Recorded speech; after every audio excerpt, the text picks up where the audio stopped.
Boa noite.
Acho que pode começar, que a gente já está ao vivo lá no Face.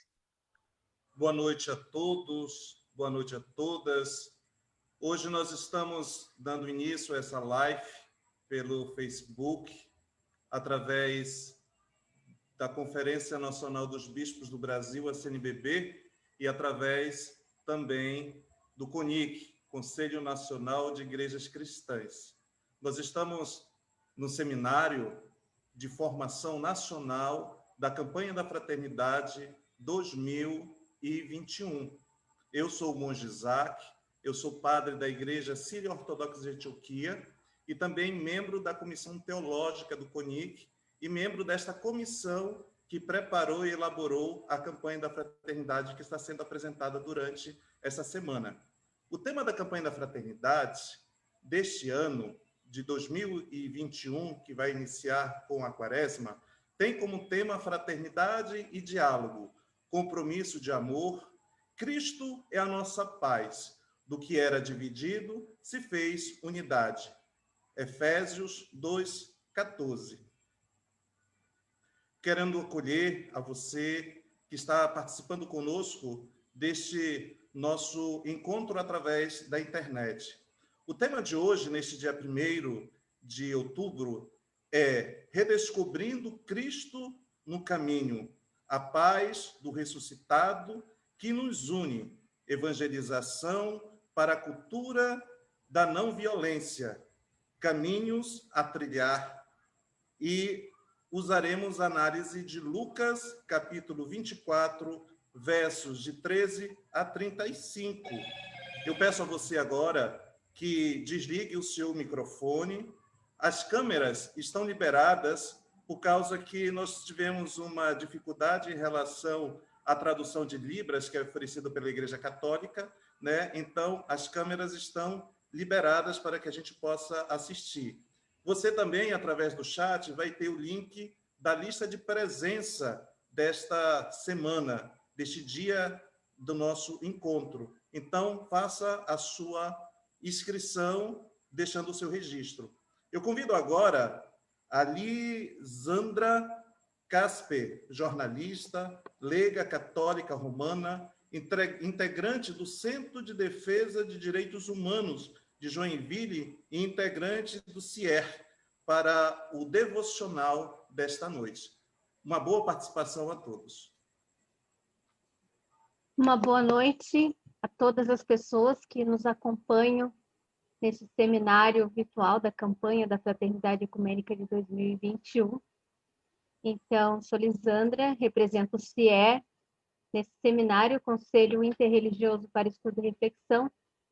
Sou de Joinville, Santa Catarina. Quando fui convidada para fazer esse devocional, pensei, e como não pensar na situação em que se encontra nosso país. E pensei na educação. Pensei principalmente na educação popular. E, em meio a tantas reflexões, pensei em Paulo Freire.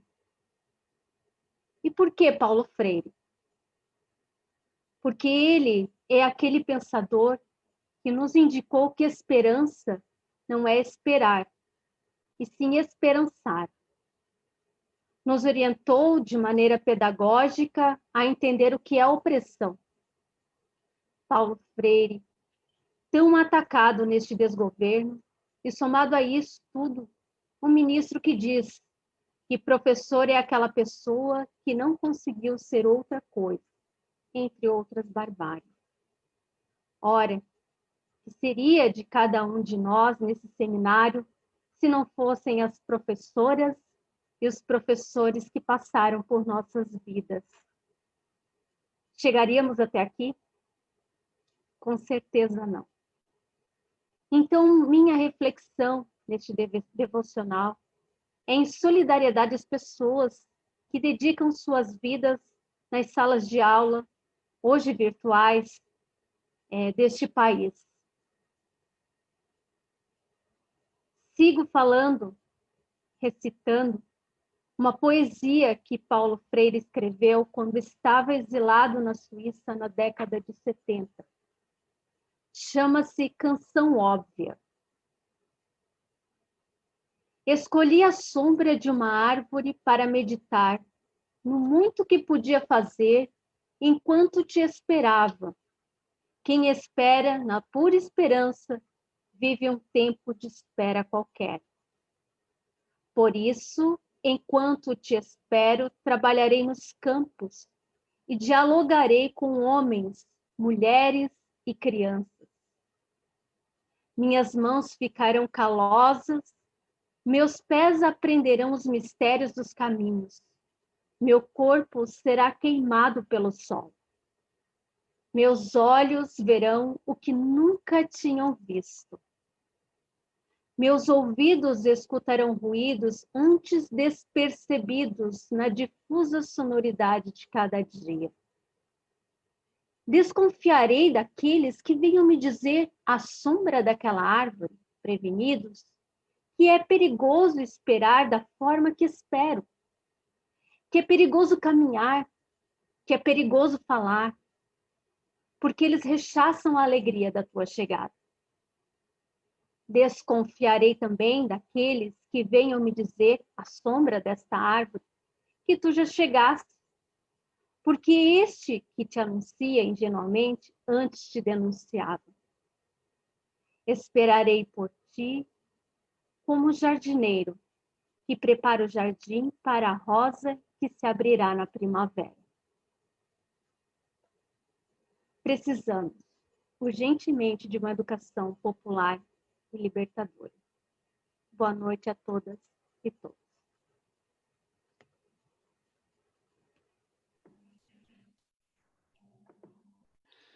Boa noite a todos e a todas. Graça e paz de nosso Senhor Jesus Cristo.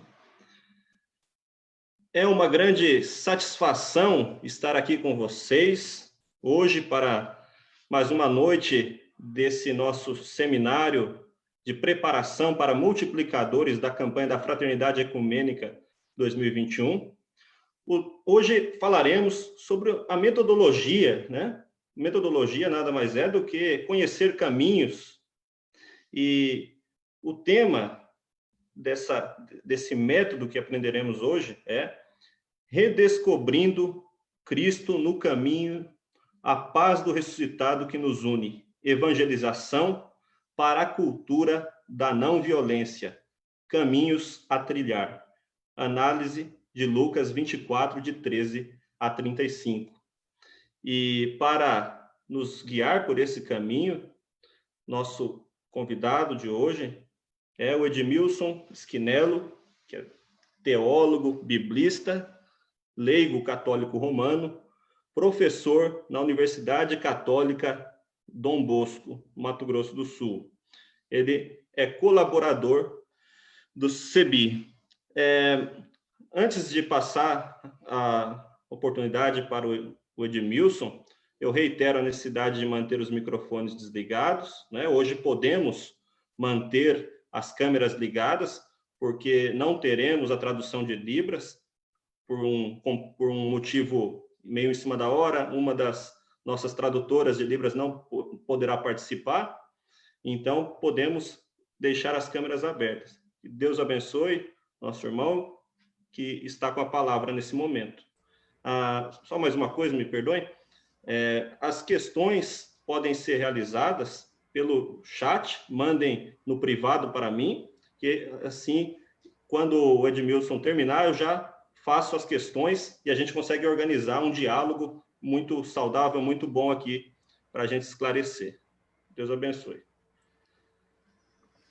Agradecido, reverendo Francisco. Boa noite.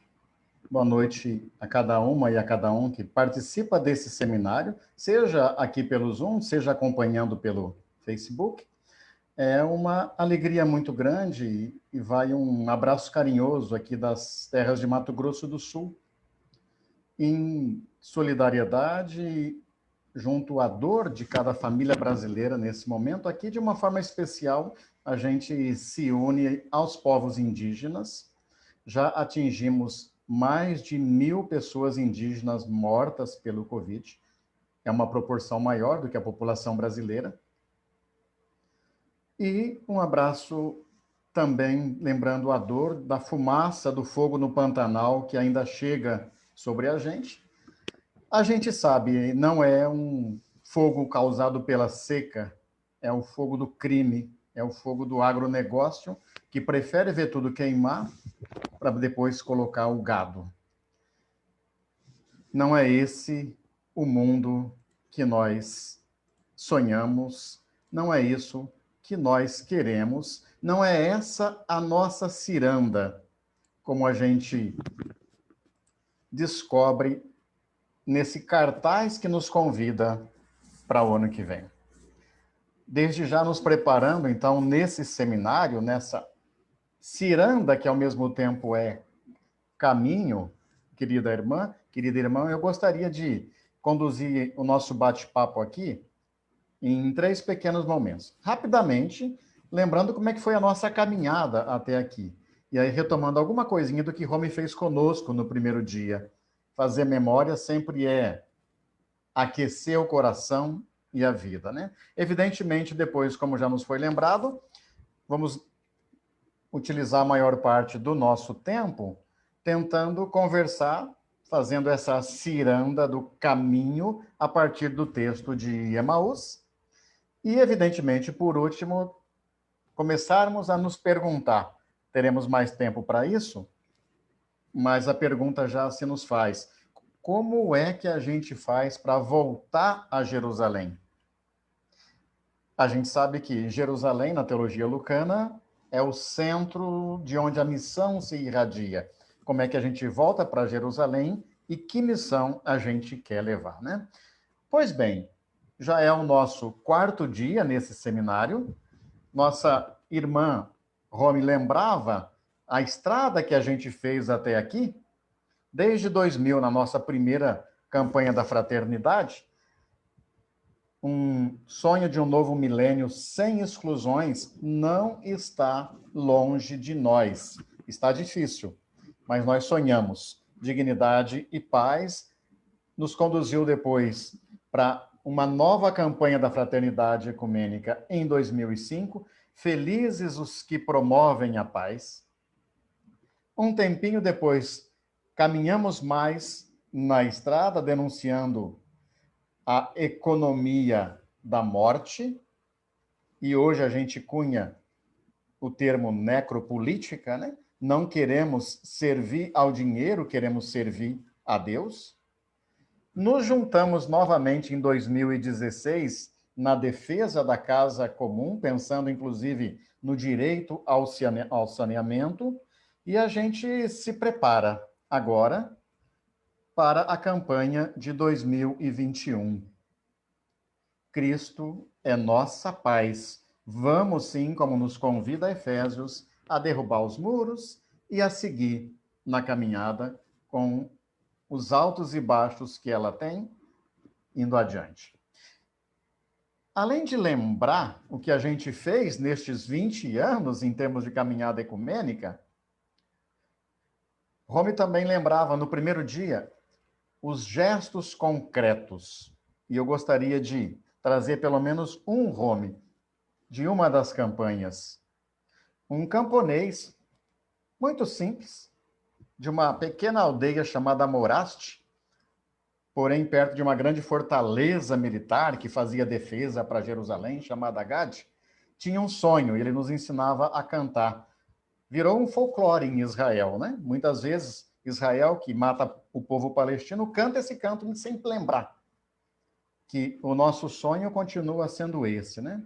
Sob a figueira e o parreiral, descansaremos afinal. Jamais iremos nos lembrar do antigo tempo militar.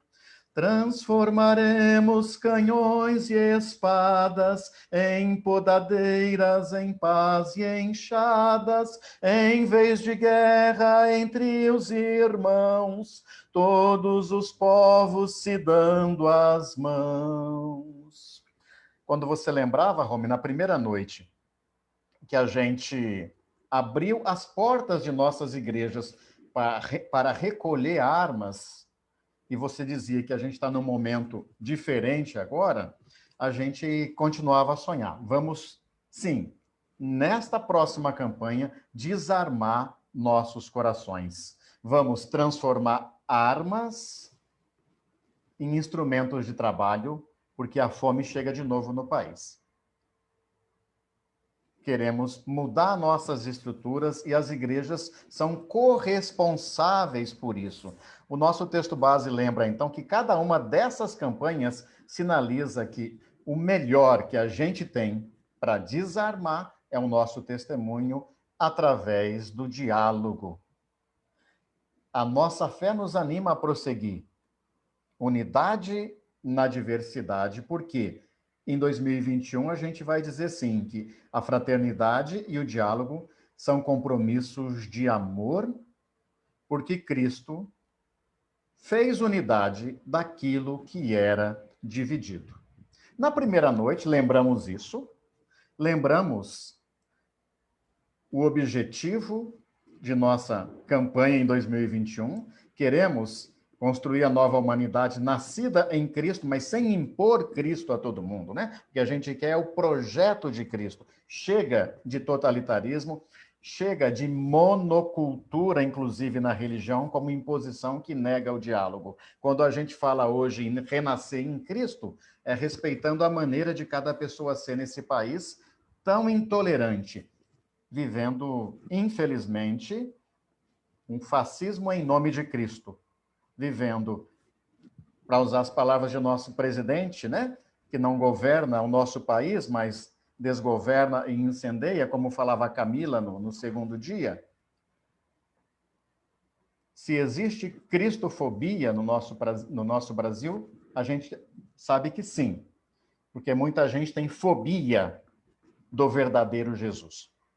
Essa é a cristofobia. Na segunda noite, Camila e Bruno nos ajudavam a responder a pergunta que Beoso lançava para a gente, né? Sobre o que a gente falava do caminho. E eu lembro bem que Camila e Bruno partiram de um pressuposto que nossos irmãos, nossas irmãs nas comunidades são aquelas mesmas que estão gritando sem desemprego e que não tem nem tempo de pensar na hora de tomar decisão entre a vida e a morte, enquanto dois aspectos que o texto base destaca se colocam sem nos dar tempo de pensar. A destruição de nossas condições de vida, do ser humano e do ambiente, e esse hipócrita e falso dilema, como se tivéssemos que escolher entre e salvar a economia. Nós caminhamos ontem à noite, já na nossa terceira parte da reflexão, com a ajuda de reverendo Cláudio e da pastora Odja, analisando uma carta para pessoas de boa vontade, que somos cada uma e cada um de nós, e tanta gente que não está conosco e nem sequer está nas igrejas, até porque nem sempre nossas igrejas têm sido testemunhos, né? Não conseguimos ser. E aí nos perguntávamos, qual então é o significado dessa profissão de fé, dessa confissão de fé em tempos tão incertos? Lembro que Odd já insistia ontem nos muros cada vez mais fortes colocados entre nós, que a gente consiga superar, e para isso a gente quer construir caminhos, olhar os passos que vamos dando no caminho. É a proposta, então, para a nossa conversa de hoje à noite, a partir do texto de Emaús, Lucas 24, 13 a 35. Eu gostaria de convidar, se alguém que está no grupo do Zoom, né? Peço desculpas para quem acompanha pelo Facebook, mas para quem está no grupo, se pode abrir a Bíblia para nós e nos ajudar na leitura de Lucas 24, 13 e 35. A gente sempre acha que sabe os textos de cor, mas nem sempre eles estão em cor, né? Em coração. Então vamos ouvir mais uma vez, porque somos convidadas, redescobrindo o caminho, a buscar a paz do ressuscitado, que nos une. E a gente tem que saber que essa paz é a mesma que nos envia a evangelização, mas evangelização não como chegou ao Brasil. A gente tem que assumir que muitas vezes o que chegou no Brasil não foi cristianismo. Foi a cristandade da morte. Mas isso deixou raízes tão fortes que agora, quando esse ódio vem à tona, ele vem legitimado por esse mesmo suposto cristianismo, né? Para vencermos esse ódio que agora se nos ataca, que se nos agride de forma tão violenta, temos que voltar às origens, ir à fonte, redescobrir, voltar a fazer o caminho de Emaús. Vamos ler. Edmilson, se você Sim. quiser, eu começo uma primeira parte e aí que outras pessoas sigam, né, com uma voz melhor, vozes femininas, né, já que provavelmente o companheiro de Cleófas era sua mulher, né, no caminho de Emaús. Boa provocação, Beoso. Começa Eu e uma começo, mulher continue, né? por gentileza. No primeiro dia da semana, isto é, né, passou o sábado e é o dia da ressurreição. No primeiro dia da semana, de madrugada, aí não, naquele mesmo dia, né? Então, 2 deles iam em direção a uma aldeia chamada Emaús, distante cerca de 2 léguas de Jerusalém, uns 11 quilômetros. Iam comentando tudo o que aconteceu. Enquanto conversavam e discutiam, Jesus em pessoa os alcançou e se pôs a caminhar com eles. Eles, porém, tinham os olhos incapacitados para reconhecê-lo. Perguntou-lhes, e agora eu passo adiante para outra voz. É o versículo 17, né, na metade do versículo.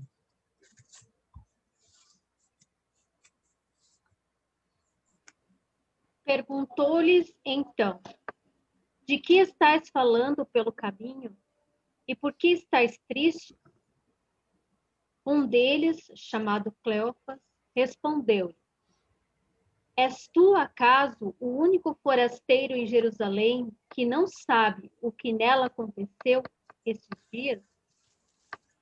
Perguntou-lhes ele: que foi? Disseram: a respeito de Jesus de Nazaré. Era um profeta poderoso em obras e palavras, diante de Deus e de todo o povo.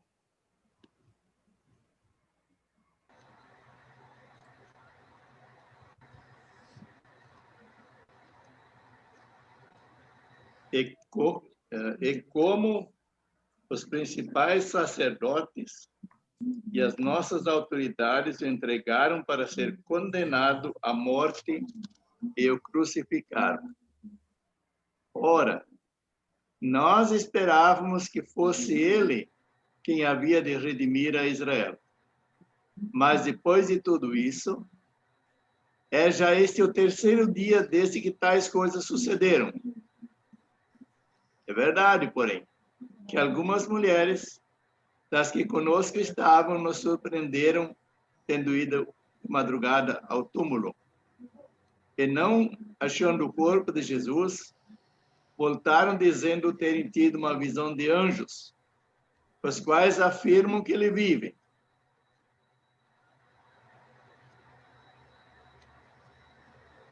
Segue no 24. De fato, alguns dos nossos foram ao sepulcro e verificaram a exatidão do que disseram as mulheres, mas não o viram. Então lhes disse Jesus: ó nécios e tardos de coração, para crer tudo o que os profetas disseram. Porventura não convinha que o Cristo padecesse e entrasse na sua glória? Próximo. 27. Então, começando por Moisés e Elias, por Moisés e continuando por todos os profetas, Jesus explicava para os discípulos todas as passagens das Escrituras que falavam a respeito dele.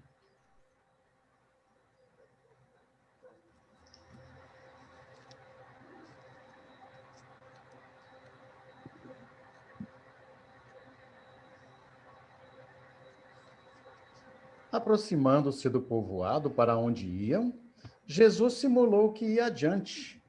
Eles, porém, insistiram, dizendo: permanece, fica com a gente, fica conosco.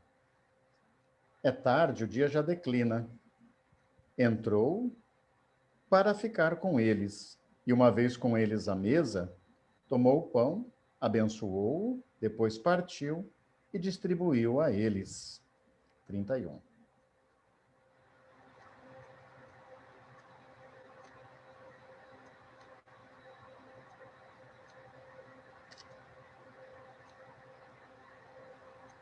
Então se lhe abriram os olhos e o reconheceram, mas ele desapareceu da presença deles. E disseram um ao outro: porventura, não vos ardia o coração quando ele, pelo caminho, nos falava, quando nos expunha as Escrituras? E na mesma hora, levantando-se, voltaram para Jerusalém, onde acharam reunidos os 11 e outros com eles, os quais diziam: o Senhor ressuscitou e já apareceu a Simão. 35. E o Senhor ressuscitou e já está na comunidade. Quando o Beoso começou a fazer a leitura, ele já nos provocou. E duas coisas aconteceram. Primeiro, vem em nossa memória, em nossa mente, quem é esse casal? É essa a pergunta. Segundo, é processo coletivo, é anonimato. Por isso, então, obrigado, Beoso, Teobaldo, Ana, Rosa, Raul, né? Lisandra, nessa leitura que a gente fez, nada combinado, né? Porque a palavra vem fluindo mesmo. Antes da gente voltar para o texto, inclusive para a sua pergunta, Beoso, ou para a sua afirmação, melhor dizendo, né? Eu só queria lembrar, por que em Lucas é tão importante essa questão de caminho? Faz parte, mais do que uma geografia, da teologia de Lucas, né? Caminho em Lucas é nome próprio. Em Lucas você não pertence à igreja. Ele não usa nunca a palavra igreja. Você faz parte do caminho. Você faz parte da estrada, Francisco. Você faz parte da estrada, Rome. Você não está na igreja. Você não está no caminho, né? O termo igreja, a gente sabe, é usado apenas por Mateus, né? Nos evangelhos, e é importado, inclusive, da discussão de cidadania do mundo grego. Mas para você atingir a cidadania, o direito de fazer parte da eclesia, você tem que estar a caminho. Não é à toa que, se a gente vai para Atos dos Apóstolos, né, a segunda parte da obra lucana, a gente encontra lá que Paulo perseguia os que faziam parte do caminho. Priscila e Áquila, o chamando à parte, expuseram a ele o caminho. Tem Bíblia, no mundo protestante não, mas no mundo católico tem tradução da Bíblia que no lugar de caminho, traduz por doutrina. Olha como é que a gente faz questão de distorcer e já colocar cerca, né? Ao invés de abrir estrada, a gente quer colocar... Expuseram a Paulo, expuseram a fulano, expuseram a doutrina. Não, não é doutrina. Mostraram o caminho. Fazer parte da comunidade cristã é pertencer ao caminho, diz Lucas em Atos, né?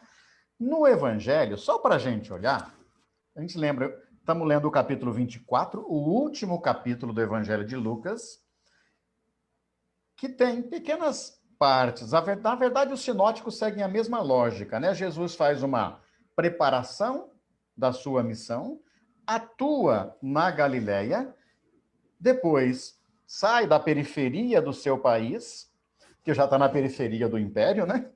Pode vir alguma coisa boa de Nazaré, pode vir alguma coisa da Galileia, e vai atuar em Jerusalém, onde está o centro do poder. E em Jerusalém ele é assassinado e morto.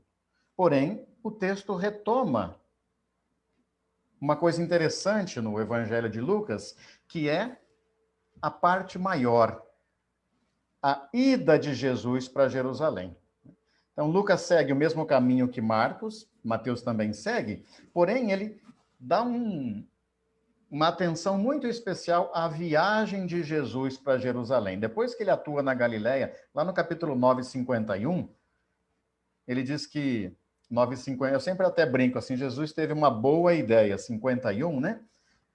Vamos para Jerusalém. Tomou decididamente o caminho para Jerusalém. Fazer o quê em Jerusalém? E é uma viagem que ele demora 10 capítulos para chegar. A gente sabe que é a viagem do encontro da cruz. É a viagem de quem sabe, estou num caminho que não vai ter volta.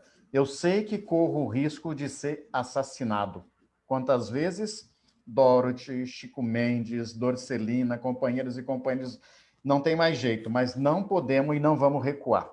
Essa viagem para Jerusalém, de vez em quando a gente vai encontrando lá nos capítulos 9, enquanto subia, estando indo para Jerusalém, que nem tem uma preocupação geográfica, no fundo ela mostra que o caminho não é fácil.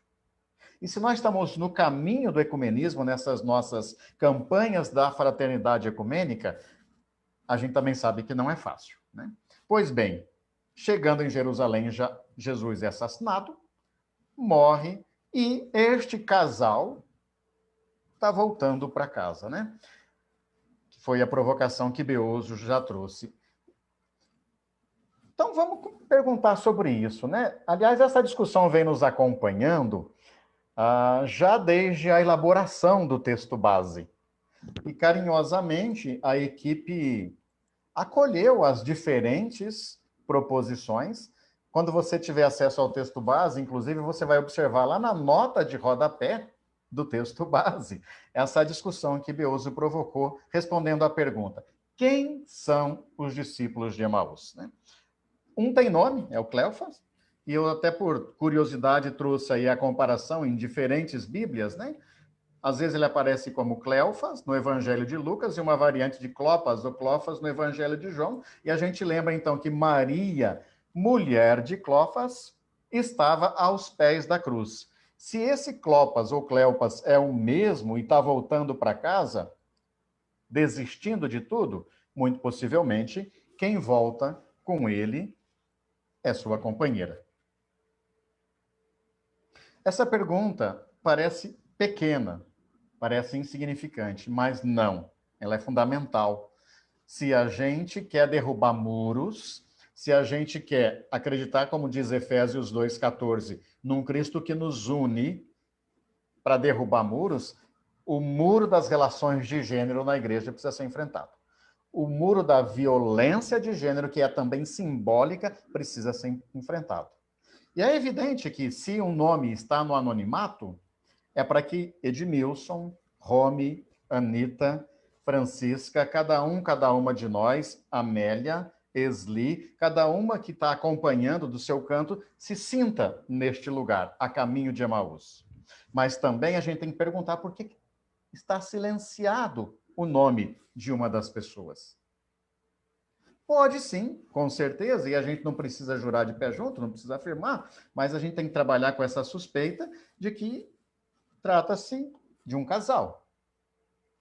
O casal de Emaús. Então, eu peço liberdade para você que pode interpretar o texto diferente, nenhum problema se você prefere pensar em dois homens, né? Mas carinhosamente, nesse diálogo proposital, nessa nossa ideia de conversa tranquila, eu vou falar de casal, tá? O casal de Emaús voltando para casa. Eu estava trabalhando numa comunidade aqui em Campo Grande e tinha duas crianças, filhas de catequistas numa comunidade católica, escutando a mesma discussão, e ao final do encontro elas vieram me entregar dois desenhos. Cada uma delas fez o desenho dos discípulos de Emaús. O João, um garotinho de 5 anos, me chamou muito a atenção, porque colocou a discípula ao centro, né? E a Giovana fez da mesma coisa, Jesus ao centro. É mais fácil as crianças nos ensinarem a derrubar o muro do machismo que está em nossas igrejas e está como desafio também para a campanha da fraternidade do ano que vem, né? Essa imagem que aparece aí é de uma irmã, uma freira católica, a irmã Elda Broilo, e ela pintou na sede da congregação dela lá na Itália. Uma vez eu perguntei para ela, Elda, tudo bem que faz tempo que a gente relê o texto, e tempo é tempo mesmo, tá, gente? A patrística já chegou a pensar em casal, e se a gente vai nos nossos textos antigos ou novos da exegese, indo de Carlos Mesters, que é um biblista popular, passando por Crossan, né, que é estadunidense, quem conhece Crossan, o pessoal do Seminário de Jesus dos Estados Unidos, eles tranquilamente sempre falaram de casal, não tem problema não. Mas eu disse, Elda, além de um casal, você coloca a criança, sua imaginação foi longe, mas o que é mais triste? Sobra tudo para a mulher, para Maria do Cleofas, a bolsa, a criança. Aí ela me disse assim, pois é, na minha arte também estou querendo denunciar que não mudamos muito no que se refere a relações de patriarcado e violência contra a mulher de lá para cá. A arte quer denunciar isso aí, né? Pois bem, o que o caminho de Emaús nos ajuda? Como ajudou a esse casal a recuperar a sua esperança. O nosso velho ver, julgar, agir e celebrar, que nos acompanha no texto base, também está em Emaús, né? Jesus chega com eles, começa a caminhar com eles, a realizar passos. E a primeira coisa que Jesus faz é se aproximar. Se nós queremos fazer uma campanha da fraternidade que, de fato, ajude a superar muros e, acreditando num Cristo que nos aproxime, temos que nos esforçar cada vez mais a nos tornarmos próximas das pessoas e não querer que elas se aproximem de nós, né? Quem tem visto na mídia cada vez mais exposto o conjunto de ameaças que Júlio Lancelotti vem sofrendo, sabe que isso é porque quem fez a escolha de tornar-se próximo de e simplesmente perguntar, né? Eu caminho junto com você, mas antes de falar qualquer coisa, pergunto. Pergunto para ouvir, para refletir. Eu gosto, agora um pouco menos na pandemia é impossível, mas gosto de andar de ônibus aqui em Campo Grande. E normalmente quando sento no ônibus, com as mulheres isso acontece mais, porque os homens somos mais sisudos, né? Mais fechados. Tudo bem, minha senhora? É só perguntar, tudo bem, minha senhora? Tudo bem nada, meu filho. Se eu te contar minha vida, e a mulher já abre o coração, né? Quer dizer, sem conhecer, num ponto de ônibus ou dentro do ônibus, a pessoa quer falar. E nem sempre a gente está disposta a ouvir. Evidente que, se a gente pergunta tudo bem, você tem que ter disposição e vontade de escutar, né? Talvez, no caminho metodológico, nessa meta-odós, através do caminho, o que nós precisamos fazer nessa campanha da fraternidade é desarmar os corações para escutar. E escutar, por que será que tanto ódio se coloca no coração das pessoas nesse momento? E escutar o que está levando a nossa sociedade, legitimada pelas igrejas, a realizar falsos cultos. Nunca se cometeu tanta idolatria no Brasil, né? Quer dizer, o culto do ódio ao ódio, né? O culto às armas, o culto à farda, é o que predomina, legitimado pelas igrejas. Se numa campanha a gente já tentou desarmar, vamos ter que retomar isso, desarmando corações, né? A superação desse culto vai depender de muita escuta, de leitura da realidade, mas de leitura dos corações de forma silenciosa. E eu gostava, enquanto a gente estava lendo inicialmente o texto bíblico, que de vez em quando tinha uma pausa e alguém ficava assim incomodado. Será que ninguém vai ler? E eu pensava assim, que bom que temos um silêncio para a palavra entrar na gente. Escutar talvez seja o passo central no método, na pedagogia de Emaús. Agradecido, Lisandra, por nos ter emocionado, e emocionado, inclusive, quem está assistindo com o poema de Paulo Freire, né? Vamos escutar. Nessa atitude aí de escuta é fundamental.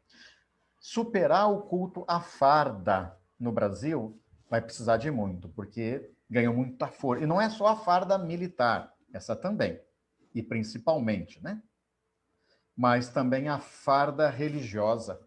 O que tem de gente nos templos, nas nossas igrejas, inclusive as do CONIC, desfilando de pompa e roupa e farda para lá e para cá, e incentivando os seus fiéis a gostarem disso, né? O que tem de padre e pastor recém-formado pedindo roupa, cara, no caso da Igreja Católica, tem o costume de pedir para os paroquianos pobres dar casulas, aquelas roupas pomposas de presente, né? Esse culto à farda militar, religiosa, mas também civil, muitas vezes na toga, né? Como se juízes fossem deuses,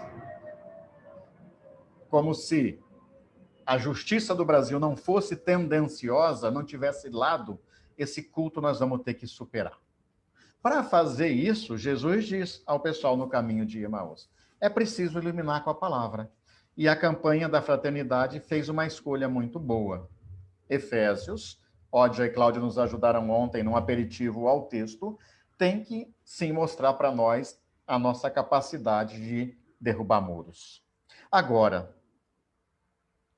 é preciso entrar na casa. Em tempos de pandemia, o jeito que a gente está encontrando para entrar na sua casa, na preparação desse seminário, é este, né? Encontramos jeitos de entrar na casa umas das outras.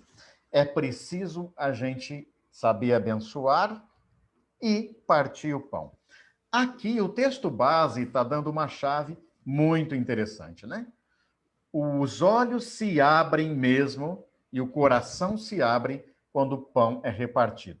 Escutar o que Jesus falou até aqueceu o coração, eles diziam, mas se reconhece Jesus na partilha do pão. E a partilha do pão, para nós, tem que se traduzir em gesto concreto. Nós estamos repartindo o que é o nosso pão, mas temos que exigir do Estado que reparta o pão que nós produzimos. O Brasil voltou a ter milhões de pessoas na fome, na miséria, e não só por causa da pandemia, por causa desse modelo maluco de Estado que a gente conhece bem, né? O Brasil precisa aprender a partilhar o pão. Talvez o que a gente também vai precisar aprender nesta campanha é que nós, lideranças religiosas, como Jesus, precisamos saber desaparecer no meio da comunidade. E é a última coisa que Jesus faz, né? Aliás, até cabe aqui um trocadilho, né, Romy? Muitas vezes a gente se pergunta, será que eu estou fazendo as coisas para me aparecer? Sempre me lembro de Dom Helder Câmara, muito aplaudido na Europa e proibido de falar aqui no Brasil, né? Na Holanda, principalmente, os auditórios enchiam, a França, né? Enchia auditórios para ouvir Dom Helder falar. E ele dizia que sempre, ao entrar naqueles auditórios e ser muito aplaudido, ele fazia a seguinte oração: Senhor, que eu seja somente o jumentinho que te carregue. Que nós, lideranças, gente que participa deste seminário, que vamos preparar a campanha da fraternidade, saibamos desaparecer no conjunto. Desaparecer não é abandonar a causa, pelo contrário, né? É poder celebrar junto com o grupo, desmantelando esse sistema hierárquico da maioria das nossas igrejas. Ah, mas eu não vou conseguir desmantelar estruturas milenares. Vamos desmantelar o sistema hierárquico, pelo menos no nosso coração, né? Vamos ter posturas diferenciadas em nossas comunidades. Refletindo os possíveis caminhos para essa nossa nova humanidade, a gente se pergunta, então, o que é que significa voltar para Jerusalém? Queria ir caminhando, então, para a última parte dessa reflexão, para a gente abrir as conversas com essa pergunta. Quer dizer, sair de Jerusalém significa abandonar a missão. Desistir. Voltar para Jerusalém significa reassumir a missão, mas também significa ressignificar a missão. Dar um novo olhar e descobrir coisas novas para elas, né? Lucas escreve a sua obra apoiando-se em Isaías, que dizia, a segunda parte do livro de Isaías, né? O livro da Consolação de Israel, dizia que Jerusalém é chamada para ser luz das nações. Só que ele escreve num tempo em que Jerusalém está em ruínas. Ou é exatamente essa cidade que a Babilônia havia destruída, que é ponto de acolhida para todos os povos, e de lá a luz das nações deve irradiar. Essa é a teologia de Lucas. Então, ao voltar para Jerusalém, depois passando pela Judéia, pela Samaria, até os confins da terra, como a gente lê em Atos 1:8, o evangelho se torna caminho para as nações. Agora, esse é um cuidado. Como é que a gente quer levar o evangelho para as nações? Está começando pela nossa. Não é de forma proselitista, violenta, muito menos empresarial. É na prática do diálogo. É buscando o caminho que não é o mais fácil. Tentando voltar para Jerusalém, o caminho da extrema-direita, ironicamente usando aí, não nos serve. O caminho das empresas religiosas também não nos serve. O caminho de qualquer violência religiosa, e vamos falar de nós, também não. O outro caminho está a construir. E é esse caminho que o casal de Emaús, que esse grupo de Emaús nos quer conduzir. É a escolha que a gente tem que fazer. Rapidamente, eu gostaria de lembrar como é que a equipe que pensou o texto base, com a ajuda do Espírito Santo, sugere que a gente faça essa volta para Jerusalém. Somos convidadas, enquanto comunidades e pessoas de boa vontade, a avaliar e identificar os caminhos para superar qualquer tipo de polarização, de violência. Vamos caminhar para um diálogo amoroso, testemunhando unidade na diversidade. Diálogo não é estratégia.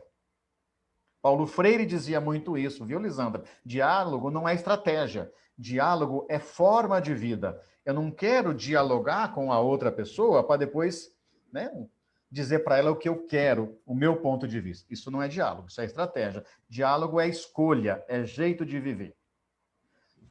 E no diálogo a gente quer denunciar nesta campanha, e esse é nosso objetivo específico, as diferentes violências praticadas indevida e ilegitimamente em nome de Jesus. Não podemos deixar que se manipule tanto o nome de Jesus. A gente quer continuar se comprometendo com a casa comum, defendendo essa casa que é a casa de todas as pessoas e de todos os seres vivos, denunciando a instrumentalização da fé e a exploração e a destruição socioambiental.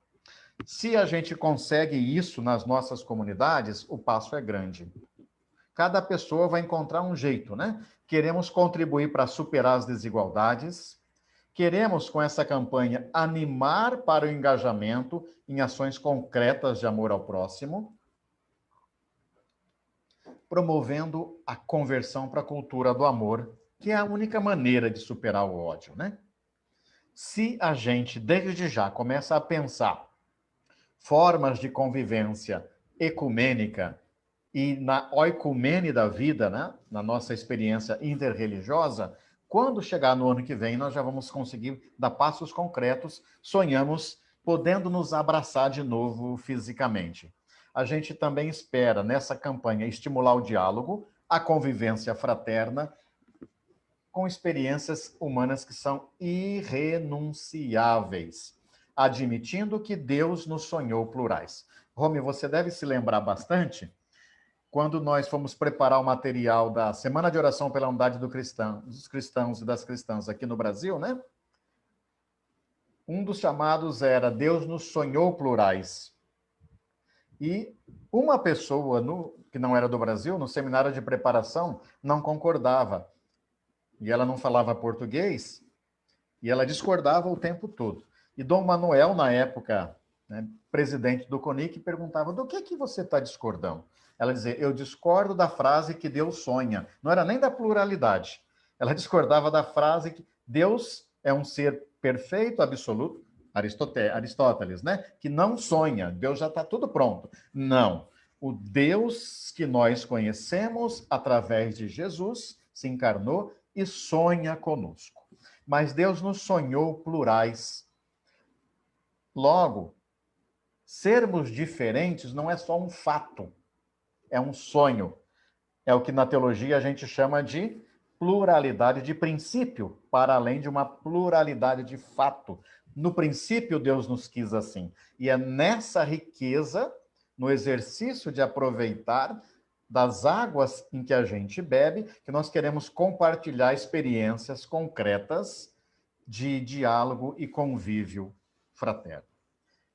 O texto base insiste, e eu gostaria de destacar esta última parte.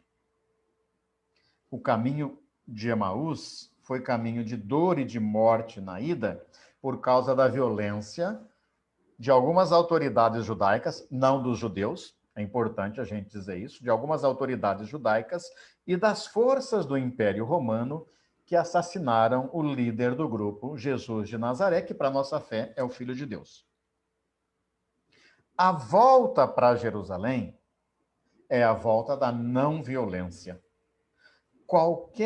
Por isso é ressignificar a missão, por isso que não tinham entendido, né? Qualquer forma de tentativa de missão que ainda tenha resquícios de violência é o caminho de saída, e não é o caminho para Jerusalém de quem passou pela experiência de, ao entrar na casa, sentir o pão partilhado e aí reconhecer. Logo, o julgar que vai abrir nossas mentes e nossos corações, esse reconhecimento tem que ser pela ação não violenta com Jesus que se senta à mesa conosco para partilhar.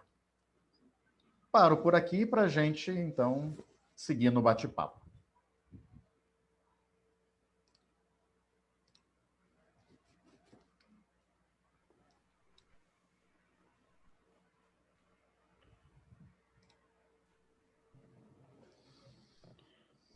Ok, muito obrigado, Edmilson. Temos aqui muitas perguntas Certamente um excelente diálogo se construirá.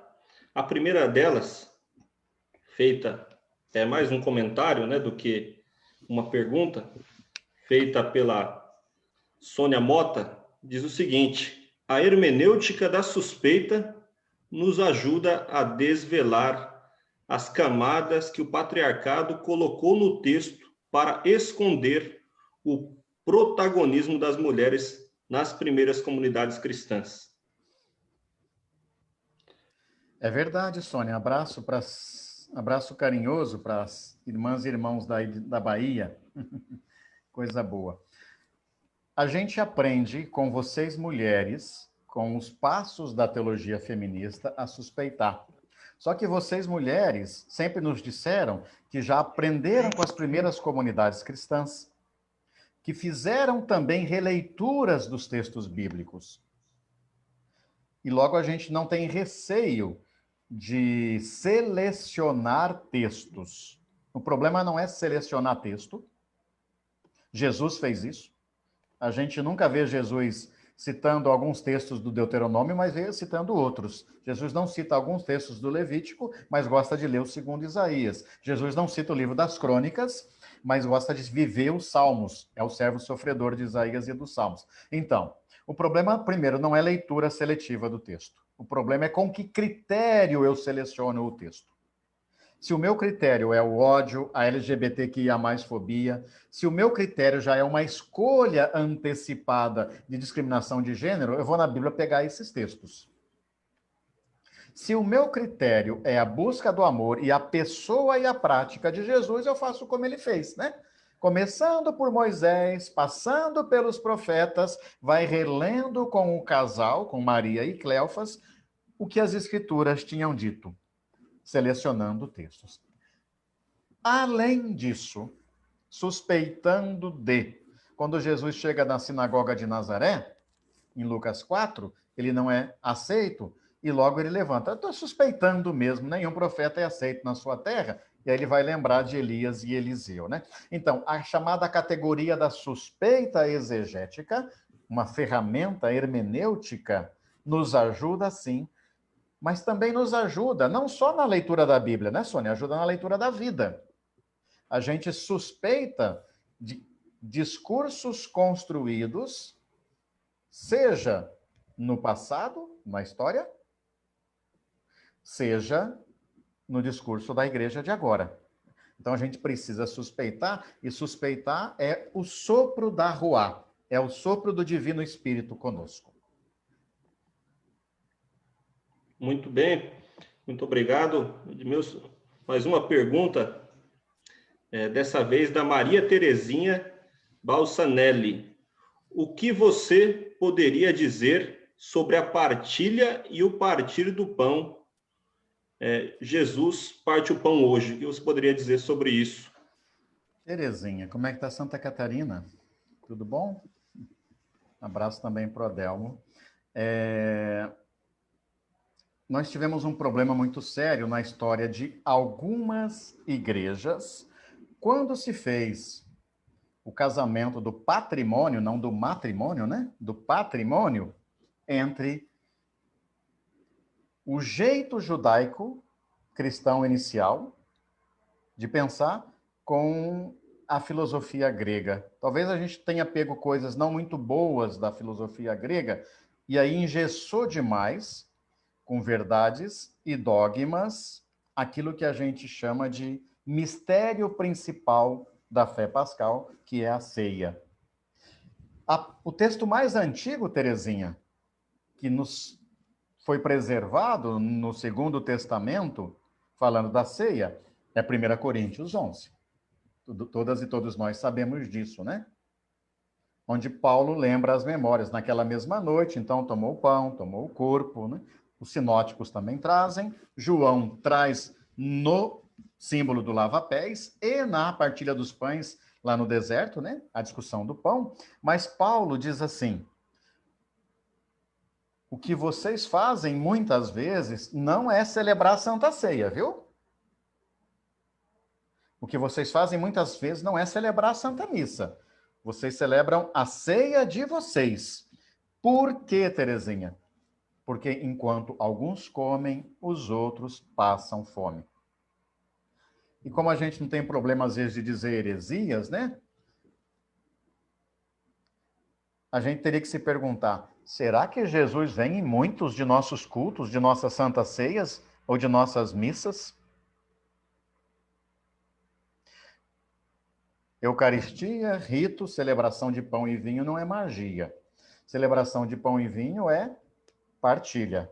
Se a comunidade consegue partilhar, e anteontem, né, a Igreja da Trindade nos motivava na noite de oração, lá de Salvador, que se a Igreja acolhe a pobres e peregrinas, se a Igreja assume o compromisso de partilhar, ela está empoderada, entusiasmada para celebrar a ceia. Se não faz isso, é rito, não é eucaristia, não é ação de graças verdadeira, né, Terezinha? Logo, o critério principal é o que nós queremos, né? Celebrar. Agora, também não dá para a gente pensar em eucaristia verdadeira se a gente não se esforça para conviver com o diferente, para superar o ódio que está no nosso coração, nos desarmarmos, por mais que sejamos agredidas e agredidos, né? Nós somos ainda muito agredidos. Eu fico pensando no trabalho do Orides, lá em Santa Catarina, por exemplo, ali por perto. Quanto a extrema-direita te ataca, Orides? E quanto isso nos machuca? Estão invadindo até as nossas lives para gritar morte aos judeus, morte às mulheres. Até isso está acontecendo. Não tem como, né? Mas só tem um caminho, é desarmar os nossos corações e sonhar juntos. Não quer dizer que a gente vai ceder nos nossos projetos, né? Mas queremos celebrar a Eucaristia. Muito obrigado, Edmilson. Mais uma pergunta, dessa vez do Kéder Silva. 2 aspectos nos envolvem na campanha da Fraternidade Ecumênica. O diálogo com a eclesia cristã é o primeiro, né? E o segundo, o diálogo com a polis brasileira, polarizada entre forças da morte e da vida. Como trilhar um caminho que nos une ao essencial, o amor ao pobre, reverencialmente, em um testemunho significativo? Kéder, a gente falava rapidamente, obrigado pela pergunta, no começo ou durante a fala, né? Que quando tanto Paulo como Mateus buscam o termo eclesia para traduzir o carral, né? A Vulgata já tinha traduzido, né? Usado o termo a Vulgata, desculpa, a tradução grega da Bíblia, a Septuaginta, né? Já tinha traduzido carral por eclesia. Mas o importante é a gente saber que esse termo vem do mundo da polis grega, como você também usou, né? Eclesia era a assembleia dos cidadãos reunidos para decidir o rumo da polis, na chamada democracia grega. O problema da eclesia grega é que lá se reuniam somente os cidadãos, no masculino, os cidadãos que tinham bens, os cidadãos que não eram escravos, os cidadãos que não eram estrangeiros, senão nem seriam considerados cidadãos. Logo, é mais fácil a gente dizer na eclesia grega quem não é cidadão, né, do que quem é. Mulher, mulher e criança, evidentemente. Escravo e estrangeiro não é cidadão. Por isso, quando Paulo, em Gálatas 3:28, né, a frase já foi lembrada esta semana, diz: entre nós não há mais divisão entre mulher e homem, escravo e livre, estrangeiro e judeu, que é o texto de Efésios também, né? Ambos agora estamos unidos, o muro da separação caiu. Paulo, ao fazer isso, ele está fazendo o enfrentamento da falsa polis, eclesia grega, propondo uma eclesia de iguais. Então, só há uma maneira, Kéder, da gente construir a verdadeira eclesia cristã. Somos comunidades para louvar a Deus, sim. Mas eclesia se faz no mundo, na ação política sociotransformadora. Quem é do mundo católico conhece uma frase dita por Paulo VI, que é a seguinte: a forma mais sublime da caridade é a política. Na verdade, ele diz o inverso. A política é a maneira mais sublime da caridade. Então, se a gente quer fazer assistência social, mesmo que seja sociotransformadora, a gente faz fazendo formação de base, repensando as nossas catequeses, consciência de classe, inclusive, não precisamos ter medo, quer dizer, vocês incentivam a luta de classes nas igrejas? Não, a gente só constata que ela está aí. A gente constata que o Brasil é uma sociedade desigual. Agora, a nossa luta de classes não quer se dar pelo ódio. A gente precisa conquistar a nós mesmas e a nós mesmas com o amor, com corações desarmados, com uma luta diferente. Mas se as nossas igrejas não assumem o papel sociotransformador de formação para a polis, para a política, retomar o que nós fizemos muito nos anos 80, em algumas delas, algumas até pressionadas pela ditadura que agora nos está às voltas. Se nós não fizermos isso, a eclesia cristã verdadeira não se constitui. Pode voltar ao império, a igreja de Constantino, que ainda não foi embora, né? Essa nós não queremos, já tem bastante, né, Kéder? Tudo bem. Recebemos aqui um abraço da Matilde Ramírez, do México, né? Eu faço questão de anunciar aqui. E a próxima pergunta, então, eu creio que posso realizar as duas juntas, né? José Lourenço Rodrigues pede para o Edmilson explicar melhor o diálogo como forma de vida segundo Paulo Freire, né? E também uma pergunta aqui que depois eu restauro quem fez. O segundo passo, caminhar junto, nos chama a atenção para sair das nossas bolhas, conviver com diferentes. Então, como anunciar a boa nova nesses tempos, né, de isolamento? Muito obrigado. José? Esqueci o nome? José Lourenço. José Lourenço. Obrigado, Zé Lourenço. Zé Lourenço, engraçado, nós estamos comemorando 50 anos do livro Pedagogia do Oprimido, a obra de Paulo Freire, que foi publicada, inclusive, primeiro em inglês, graças a uma pessoa bastante desconhecida que viveu aqui no Brasil, chamada Richard Shaw. Teólogo presbiteriano, o primeiro a falar em teologia da libertação verdadeira, né? Richard Shaw já estava nos Estados Unidos, acolheu Paulo Freire no exílio e viabilizou a publicação da Pedagogia do Oprimido, hoje reconhecida em muitas línguas. O problema é que quando a gente leu Pedagogia do Oprimido, a gente quase não enxergava a palavra diálogo lá. É um desafio que a gente se recoloca. Volte a ler Pedagogia do Oprimido e a obra do Paulo Freire todo, vendo quantas vezes a palavra é diálogo, para além da palavra conscientização, que a gente usou muito, né? Despertar nossas consciências, não é conscientizar as pessoas, né? Mas para além de despertar nossas consciências, o que marca a obra de Paulo Freire é a dialogicidade. A questão é que também nós, no movimento social, nas igrejas mais comprometidas, muitas vezes usamos a conversa, que a gente até classificou como diálogo, como sendo uma maneira de levar as pessoas a pensarem como a gente quer. Aí, por isso que eu disse, isso é estratégia, né? Estrategose é um termo militar, né? Estratégia. Eu conquisto para e não estou junto com.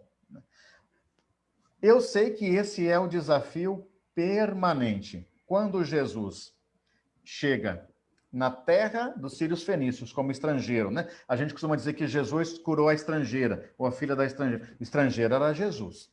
A mesma coisa com a samaritana. Jesus é o estrangeiro na beira do poço, na terra da samaritana, né? Jesus chega como estrangeiro na casa da mulher cirofenícia, ou numa casa, segundo o Evangelho de Marcos, até um pouco escondido, e ela pede a cura.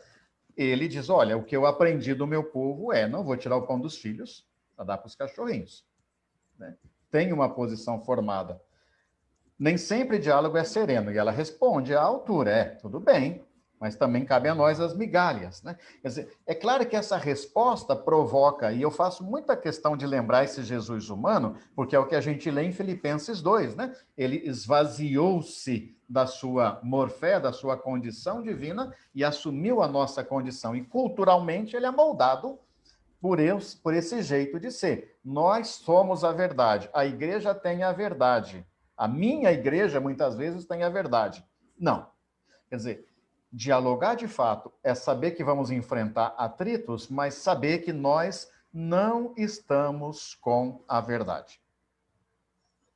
E quando a gente diz que Deus é a verdade, mais ainda, eu me lembro de Teobaldo dizendo isso para nós, né? Se Deus é a verdade, é a verdade que nos tem. Nós não temos a verdade. Não somos mais do que Deus, né? Quer dizer, então vamos parar com essa ideia de que nós temos a verdade. Quer dizer, a gente precisa construir a verdade coletivamente. E aí, a segunda parte da sua pergunta eu acho mais difícil nesse momento. Como dialogar? É fácil falar entre nós. Como dialogar fora das nossas bolhas, Zé Lourenço? É desafiante, né? Por quê? Não é só porque a gente não quer, mas também porque muitas vezes a outra parte não está disposta a ouvir e nesse momento está surda, né? Está surda. Eu às vezes acho que só tem um caminho neste momento. E quando a gente puder voltar, mais ainda, a gente poder olhar desarmadamente no olho e, quando possível, abraçar. Acho que uma das coisas que foi mais dolorida para mim nesta campanha, e não era uma campanha contra o Bolsonaro, mas era uma campanha que a gente fazia a favor da vida, né? Conversando com pessoas mais fanáticas, quando elas vinham nos agredir, era a gente olhar, eu conseguia olhar nos olhos assim, mas por que você está me agredindo se eu sou seu irmão, né? Eu quero sair podendo te dar um abraço. O argumento não vai convencer. Nesse momento, as bolhas não querem se entrelaçar, né? Não queremos romper, mas olhar no olho e desarmar o coração. Nas nossas comunidades, eu fico pensando nessas comunidades luteranas no norte, né? Com alguns fazendeiros plantadores de soja, ouvindo pastoras de coração desarmado. Não está fácil, não, né? Mas é o nosso caminho, né, Zé Lourenço? Muito bem. Agora, fazer a pergunta direito, né? Era o nosso querido Padre Beoso que tinha feito, né, um comentário. Tinha feito um comentário aqui sobre a segunda parada, né?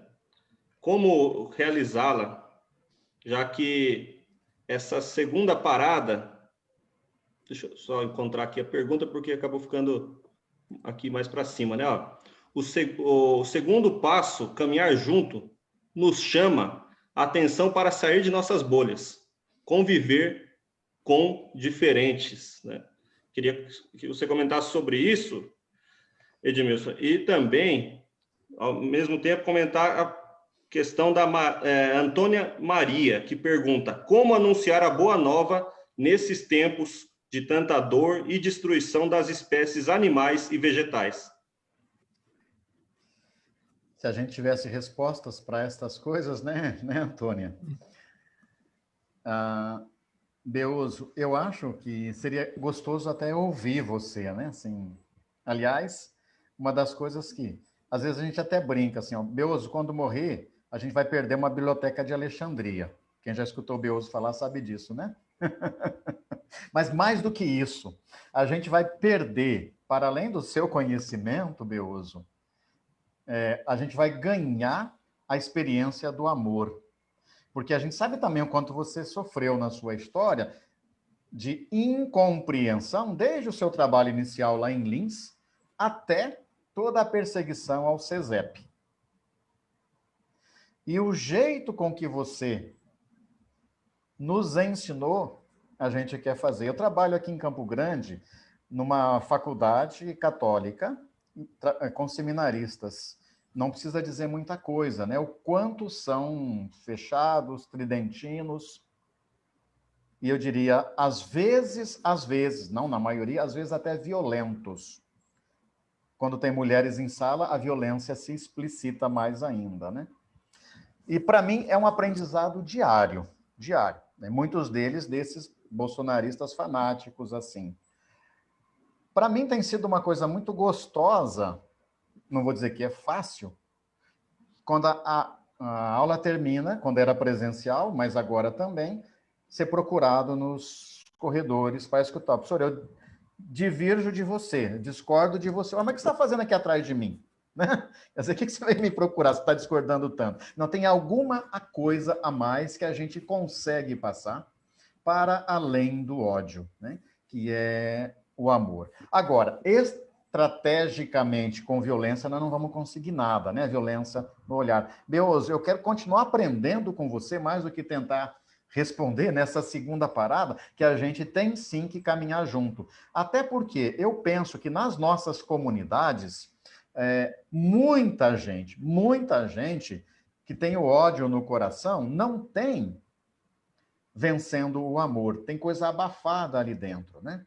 Eu conversava, tem uma senhora que participa num grupo de estudos que discorda totalmente de nós, da nossa fonte. Outro dia ela me contou a experiência dela, é uma médica aposentada, ela até escreveu num livrinho, e eu, assim, fiquei emocionado. Quer dizer, uma pessoa que é contra qualquer trabalho sócio-transformador, que todo mundo, que nós somos comunistas, que não sei o quê, tem um amor no coração tão grande que o que está faltando é algo a mais que nossas igrejas não conseguiram dar, mas com você a gente aprende, né? O trabalho do CESEP nos ensinou isso. Antônia Maria, quanto mais a gente perceber que o mundo não foi criado para o ser humano, melhor, né? Nós vamos ter que rever as nossas catequeses.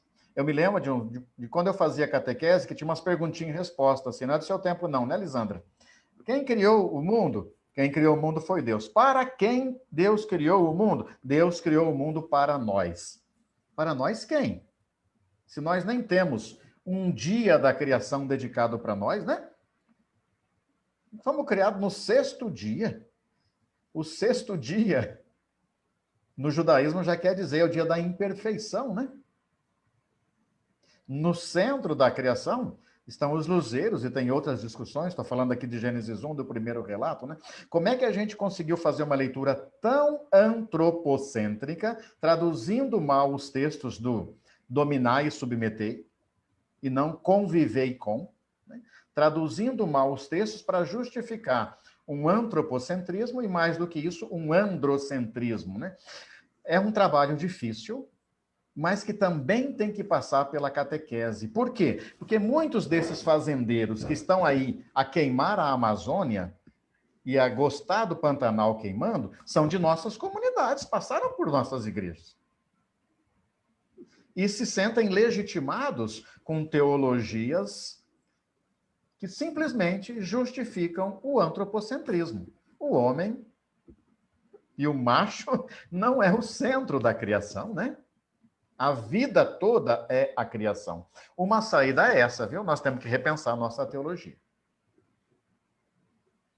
Edmilson, nosso tempo está se excedendo, mas tem uma última pergunta, que de todas que eu anotei, eu não queria ficar sem responder a última, né?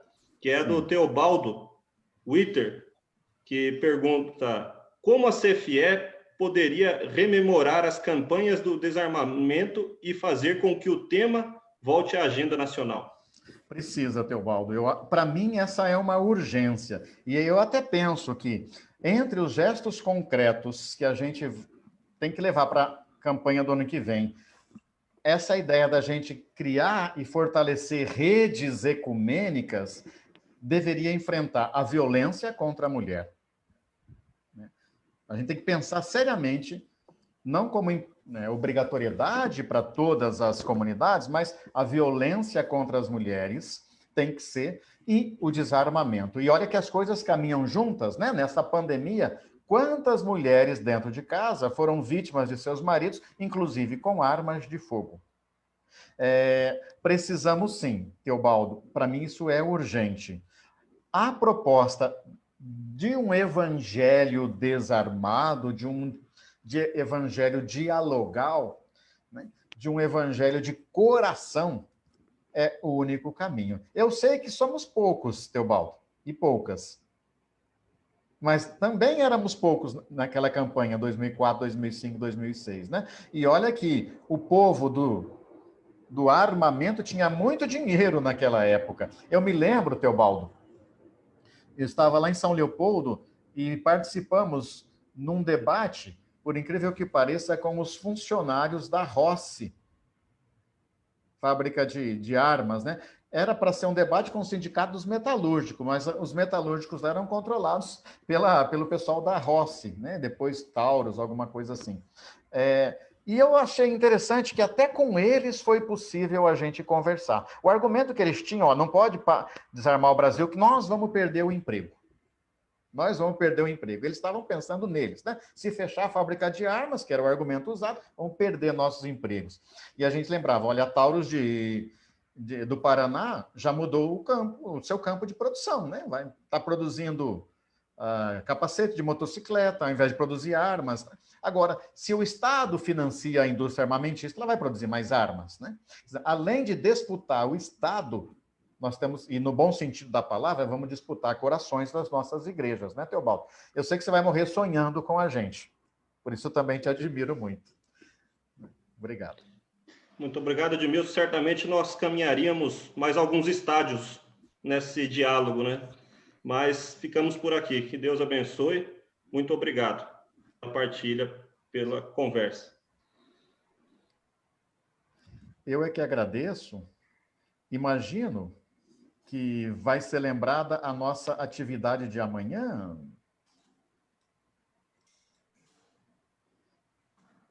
Ou comento rapidinho? Obrigado, Edmilson. Obrigado, Francisco. Amanhã, no dia 2 de outubro, o nosso diálogo é compromisso de amor e a campanha da fraternidade como prática de diaconia ecumênica transformadora. Realizaremos trabalhos em grupos para aprofundar duas questões. Primeiro, sobre as ações essenciais para o maior engajamento ecumênico com a campanha da fraternidade. Segundo, sobre os desafios que precisam ser enfrentados antes do lançamento da campanha da fraternidade para que ela impacte na sociedade. Muito importante todas as pessoas inscritas participarem. As contribuições serão fundamentadas e fundamentais para o êxito desta campanha da fraternidade ecumênica. Vale lembrar que neste dia 2, amanhã, não haverá a transmissão pelo Facebook, justamente por causa dos trabalhos em grupo. Por isso, eu gostaria de agradecer, em nome da equipe organizadora, a todas as pessoas que acompanharam e acompanham pelo Facebook, reagindo, deram as suas sugestões. Desejamos que esta campanha da fraternidade, que já está sendo trabalhada durante todo esse ano para ter um bom trabalho no início do ano com a Quaresma de 2021, que seja bem participativa, bem acolhida, bem vivida e bem experimentada, para que possa fortalecer o testemunho cristão do diálogo, da unidade e da não violência. E também, aproveitando da oportunidade, gostaria de avisar que os vídeos dos dias anteriores estão disponíveis no YouTube do CONIC e no site da Campanha da Fraternidade pela CNBB. Na próxima semana, serão disponibilizados os textos, algumas das palestras realizadas ao longo desta semana. Gostaríamos também de agradecer aos tradutores em Libras e a Pastoral de Surdo da Igreja Católica Romana, que disponibilizou essas pessoas maravilhosas que estavam nos auxiliando neste diálogo através dos sinais.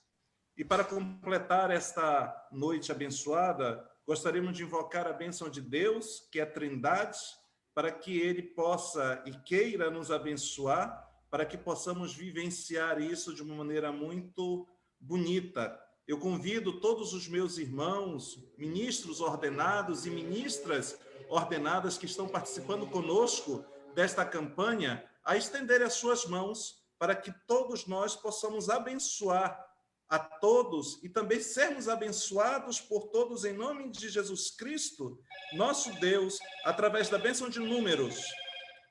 Que o Senhor nos abençoe, te guarde, que o Senhor faça resplandecer o seu rosto sobre nós e nos conceda a sua graça.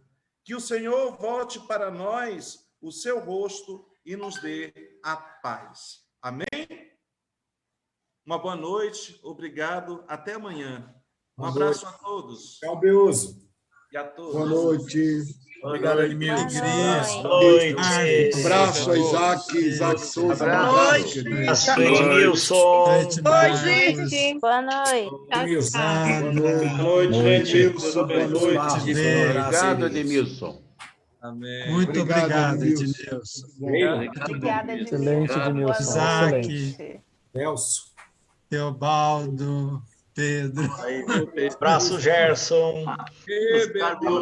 Abraço. Boa noite, Isaac. Muito bom. Né? Leila. Boa noite. Abraço, gente. Abraço, Edmilson. Gente, abraço para vocês. Lúcia, querida.